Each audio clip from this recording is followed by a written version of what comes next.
কলকাতা যাদবপুর সহ ৬ বিশ্ববিদ্যালয়ে শীঘ্রই স্থায়ী উপাচার্য নিয়োগ।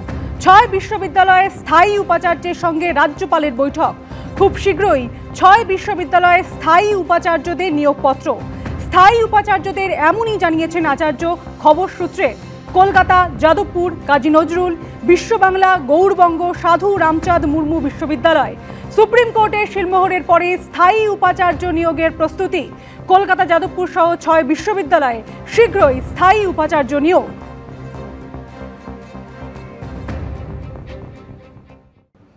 ভোটার তালিকার বিশেষ সংশোধন ঘিরে ধীরে ধীরে রাজনৈতিক পারদ চড়ছিলই। আর এই প্রেক্ষাপটে আজ থেকে পশ্চিমবঙ্গে শুরু হচ্ছে এসআইআর। আর জানিয়ে এদিনেও রাজ্য রাজনীতিতে রাজনৈতিক আক্রমণ প্রতি আক্রমণ থামেনি। এসআইআর ঘিরে গত কয়েক সপ্তাহ ধরে উত্তপ্ত রাজ্য রাজনীতি। কেউ দাবি করেছেন এসআইআর করতে দেবেন না, কেউ বলেছেন এসআইআর ছাড়া ভোটই হবে না। অবশেষে শুরু হচ্ছে সেই এসআইআর। বাংলাদেশি মুসলিম অনুপ্রবেশকারীরা তাদের পছন্দের দল হচ্ছে তৃণমূল কংগ্রেস। এই বাংলাদেশি মুসলিম অনুপ্রবেশকারী এবং মৃত ভোটারদের ভোট অবৈধভাবে দিয়ে সুযোগ পাচ্ছিলেন, ক্ষতি তাদের হবে। তৃণমূল কংগ্রেস সাংগঠনিকভাবে কতটা প্রস্তুত বিজেপি ভোটের রেজাল্টটা বেরোলে হাড়ে হাড়ে বুঝতে পারবে। এসআইআর নিয়ে শুরু থেকেই চড়া সুর ছিল তৃণমূলের। মমতা বন্দ্যোপাধ্যায় থেকে অভিষেক বন্দ্যোপাধ্যায় একের পর এক হুঁশিয়ারি দিয়েছেন। बिहार में 40 लाखों का ज्यादा आदमी को नाम निकाल दिया और बंगाल में भी करने वाला है। अगर करेगा तो घेराव कर्मसूची करेंगे, पूरा घेराव होगा। বাংলা থেকে যদি এরা একটা মানুষের মৌলিক অধিকারও কাটতে চায় বা জোর জবরদস্তি গাজোয়ারি করে একটা মানুষের নামও এরা বাদ দেয়, তাহলে 1 লক্ষ বঙ্গবাসীকে নিয়ে দিল্লিতে বৃহত্তর আন্দোলন করে আমরা বাংলার ক্ষমতা কি, যাতে এই আন্দোলন সর্বাত্মক হয়, আমরা তার প্রমাণ এবং তার বাংলার ক্ষমতা তাদেরকে বুঝিয়ে দেব। কিন্তু জাতীয় নির্বাচন কমিশন এসআইআর এর দিনক্ষণ ঘোষণার পর তাদের সুর কিছুটা হলেও নরম। নির্ভুল ভোটার তালিকা, সেটা তো সর্বভারতীয় তৃণমূল কংগ্রেসই সবসময় চেয়ে এসেছে। মমতা বন্দ্যোপাধ্যায়ই বলেছিলেন, যদি কারুর কোথাও কোনো সমস্যা বলে মনে হয়, কেউ কোনো রকম আইন বহির্ভূত বিজেপির প্ররোচনায় পা দেবেন না। তৃণমূল কংগ্রেস কোনো হিংসাত্মক প্রতিবাদ সমর্থন করবে না। প্রশ্ন তোলার অধিকার সবার আছে। ড্রাফট লিস্ট তৈরি হবে, ড্রাফট লিস্ট তৈরি হওয়ার পর আপনার অবজেকশন থাকলে জানাবেন। নির্বাচন কমিশন জানিয়েছে ৪ নভেম্বর থেকে বাড়ি বাড়ি গিয়ে ভোটারদের এনুমারেশন ফর্ম দেওয়া এবং ভোটার তালিকার সংশোধনের কাজ শুরু করবেন বুথ লেভেল অফিসার বা বিএলওরা। এই প্রক্রিয়াটি চলবে 1 মাস। এখানেই প্রশ্ন, 1 মাসের মধ্যে বাড়ি বাড়ি গিয়ে সব ভোটার যাচাই করা কি সম্ভব হবে? তাড়াহুড়ো করতে গিয়ে যদি কোনো বৈধ ভোটারের নাম বাদ চলে যায়, সেক্ষেত্রে তার দায় কে নেবে? সব হচ্ছে আসলে নাগরিক সমাজকে ভীত সন্তুষ্ট করা। এসআইআর নিয়ে এই জন্য আগামীকাল সমবেত হব, বিক্ষোভ দেখাবো, জমায়েত করব এবং দাবি সনদ পেশ করব। অনুপ্রবেশকারীদের ভোটার লিস্টে অনুপ্রবেশকারী ঢুকে যাওয়া, এই তত্ত্ব প্রথম ভারতবর্ষের মানুষকে বুঝিয়েছিল বাংলার মুখ্যমন্ত্রী মমতা ব্যানার্জি। যদি অনুপ্রবেশকারী পশ্চিমবঙ্গে এসে ভোটার হয়ে যায়, রাজ্য সরকারের দায়িত্ব, সেটা রাজ্য সরকার সেটা দেখবে। সব মিলিয়ে এসআইআর শুরুর আগেই এ নিয়ে পশ্চিমবঙ্গের রাজনৈতিক মাটি তপ্ত হয়ে উঠেছে। অর্ণব মুখোপাধ্যায়, পার্থপ্রতিম ঘোষ ও উজ্জ্বল মুখোপাধ্যায়ের রিপোর্ট, এবিপি আনন্দ। আজ থেকে রাজ্যে শুরু হচ্ছে এসআইআর পর্ব। কিন্তু যারা এসআইআর এর কাজ করবেন তারাই ভুগছেন নিরাপত্তাহীনতায়। বিএলওদের হুমকি দেওয়া হচ্ছে বলে ফের কমিশনে গিয়ে অভিযোগ জানালো বিএলও ভোটকর্মী ঐক্যমঞ্চ। মঙ্গলবার থেকে শুরু হয়ে যাচ্ছে এসআইআর। প্রথমেই এনুমারেশন পর্ব।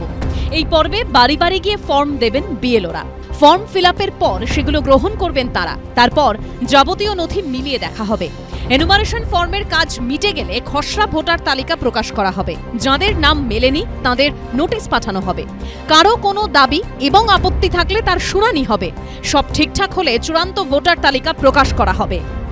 प्रिंटिंग और ट्रेनिंग का कार्य कल से शुरू होगा और 3 नवंबर तक चलेगा। हाउस टू हाउस इन्यूमरेशन 4 नवंबर से 4 दिसंबर तक।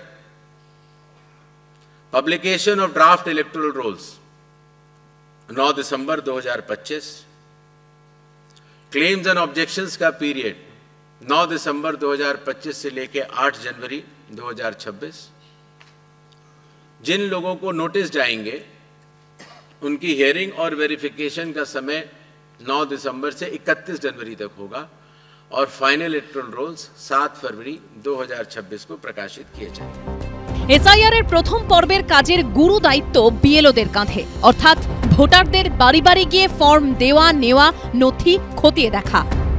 इन 12 राज्यों में कुल मतदाता 51 करोड़ के लगभग हैं।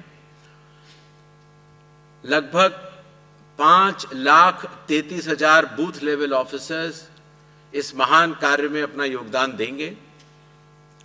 लगभग 7,64,000 बूथ लेवल एजेंट्स जो पार्टीज द्वारा नामित हैं वो इसमें अपना योगदान देंगे और लगभग 10,500 EROs और लगभग 321 कलेक्टर्स, ये पूरी चुनावी कर्मियों की जो टीम है वो इस SIR की फेज 2 में कार्य करेगी और इसको सफल बनाएगी। কিন্তু যাদের কাঁধে গুরু দায়িত্ব সেই বিএলওরাই ভুগছেন নিরাপত্তাহীনতায়। নিরাপত্তার দাবিতে বারবার ছুটে যাচ্ছেন নির্বাচন কমিশনে, কারণ ইতিমধ্যেই বারবার তাদের উদ্দেশ্যে নানা তরফ থেকে ছুটে এসেছে হুমকি হুঁশিয়ারি। যারা বিএলও যেসব লিস্ট করেছেন, বিএলওদের কাছে আমার অনুরোধ থাকবে ভোটার লিস্ট থেকে কারো নাম যেন বাদ না যায় সেটা দেখার। এটা মনে রাখবেন, আপনারা চাকরি করেন স্টেট গভর্নমেন্টের, কোনো মানুষকে অযথা হ্যারাস করবেন না। বিহারে যে এসআইআর হয়েছে 403 জনের নামে এফআইআর হয়েছে বিএলও, 53 জন বিএলও অ্যারেস্ট আছে বিহারের বিভিন্ন জেলে। যেদিন পশ্চিমবঙ্গে এসআইআর ঘোষণা হলো সেদিনই নিরাপত্তা চেয়ে ফের নির্বাচন কমিশনে ছুটে গেল বিএলও ও ভোটকর্মী অধিকার মঞ্চ। তাদের অভিযোগ, কলকাতা, উত্তর 24 পরগনা, দক্ষিণ 24 পরগনা সহ একাধিক জেলায় বুথ লেভেল অফিসারদের হুমকির মুখে পড়তে হচ্ছে। প্রত্যেকে কিন্তু লোকাল ডিউটি দেওয়া হয়েছে, মানে লোকাল রেসিডেন্ট হিসেবে ডিউটি দেওয়া হয়েছে।